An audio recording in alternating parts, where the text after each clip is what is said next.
हैन त्यो पनि मेजर सिटी राजविराज भएको भएर अलिकति यहाँ तल आएर यहाँ जोडेर यसरी गरेर यता जोड्ने हो कि यता जोड्ने हो कि धेरै डिस्कसन भएर पछि होइन मेजर राजविराज जोड्नै पर्छ भनेर अब यसरी आएर अनि 9-8 किलोमिटरको लामो च्यालेन्ज भए तापनि यसरी नै सिधा अलाइनमेन्टहरू चाहिँ यो र यो हो अनि फाइनलमा पुगेर चाहिँ जितेको अलाइनमेन्ट चाहिँ यही नै थियो।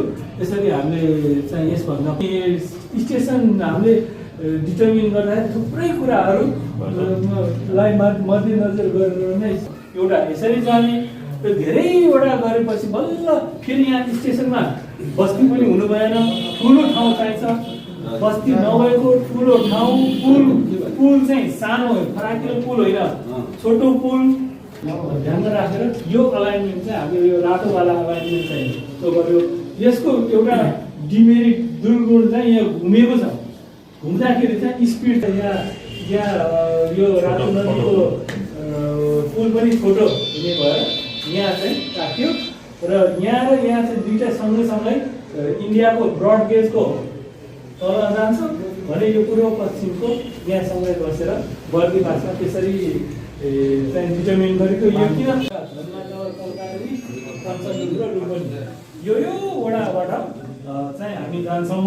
सुनसरीमा महानगरपालिका छैन र सबैभन्दा लामो सेक्सन पनि सप्तरीमै पर्दछ, करिब 51 किलोमिटर।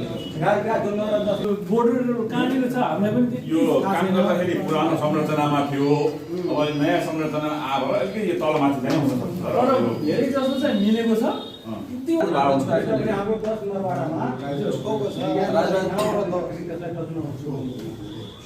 नम्बर वडामा प्रतिष्ठान बन्दैछ, कहाँनिर बन्दैछ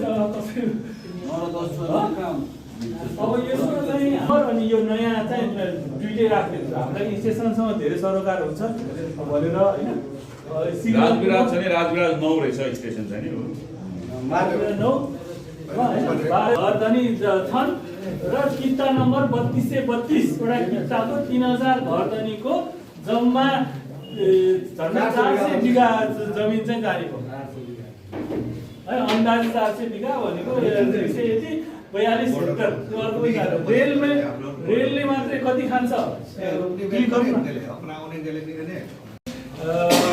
प्लेटफर्म पनि हुँदैन। यो चाहिँ 4वटा स्टेसनहरू 10 लाइनहरू मात्रै हुन्छ भने प्यासेन्जर स्टेसन एउटा प्लेटफर्ममा 2तिर लिक हुन्छ र अर्को एउटा एक्स्ट्रा चाहिँ लिक हुन्छ। यो लाइनहरू भनेको लिक त्यसरी चाहिँ स्टेसन बिल्डिङ हुन्छ, यहाँ प्लेटफर्म हुन्छ, यहाँ पार्किङदेखि लिएर सबैको चाहिँ डिजाइन भइसकेको छ, बस एस्टिमेट सबै भइसकेको छ। देखाउँछ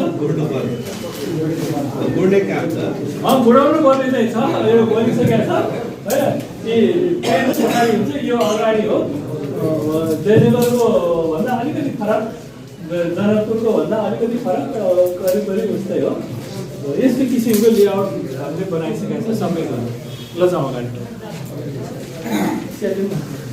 अनि अर्को एउटा मैले भन्न खोजेको यहाँ देखाउनु खोजेको यहाँ यो रेलमार्गले थुप्रै अहिले भएको रेलको बेरियर हुन्छ। यो चाहिँ बजार क्षेत्र, स्कुल क्षेत्र, हस्पिटल, सेन्सिटिभ एरिया, हस्पिटल त्यो क्षेत्रहरूमा साउन्डलाई पनि कम गर्नलाई 24 अनुसारको बेरियर पनि राखिन्छ। देखाउन सक्दिनँ तर मेजर, किनभने हाम्रो सरकारहरू स्टेसन कहाँ पर्छ भनेर यो सबैहरू घरहरू बाहेक यो दोस्रो भयो। तेस्रो यज्ञभूमि धारापानी भन्ने चोकबाट रूपनीबाट 7.3 किलोमिटरमा छ। यो रूपनीबाट यो राम्रो भएर आइरहनु परेन भित्र है, पूर्व पर्छ।